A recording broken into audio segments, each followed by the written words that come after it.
Hello, welcome back. We're doing common mode rejection ratio problems. This is the exact same circuit we had last time. We haven't changed anything. The common mode gain is the same. The differential mode gain is the same. Actually, this is not correct. I should have erased this from the last part of the problem, so we'll just take that away here. No big deal. What I have here is new input voltages. So here we're going to drive it two different ways. We're going to put the input voltage V1 and V2, we're going to set them equal to one another at 15.6 microvolts and ask ourselves, in that case, what is the output voltage? We'll do it again if the input voltages are the same, exactly the same, and 4.4 microvolts, what is the output? This is a very simple problem when you get down to it.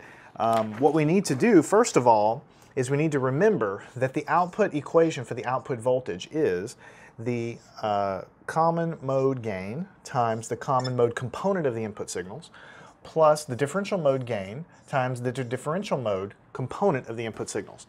So since we already have these gains, this is A sub C and this is A sub D, then we have these numbers. Now we need to calculate the other two. So for A, let's just do that really quickly. For part A, the common mode signal is the average value. 1/2 V1 plus V2 is equal to 1/2 15.6 plus 15.6, right? 15.6 plus 15.6, let's just check here. So the output here is, because they're exactly the same, the average value of these two numbers is 15.6. 15.6 microvolts. A little bit anticlimactic, but that's basically what it is. That's the common mode component. Now the differential mode component is what? The difference of the signals, V1 minus V2. But since the signals are the same, we know that that's going to be 15.6 minus 15.6 is equal to 0.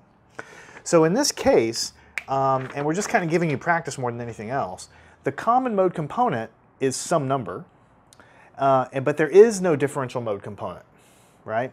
So we're driving the input of this amplifier with exactly, if you had a perfect power supply, exactly the same two voltages.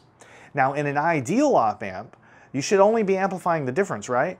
So the output of that amplifier should be 0 if you're driving exactly both channels with exactly the same voltage. But we already figured out through the last problem, because it's the same circuit, that the channel gains are different on the different channels, which is how all real op amps are. So even when you drive them both identical, you're not going to get an output voltage of 0, even though you expect that you will. So let's figure out what it is. The way you calculate it is you use this equation here.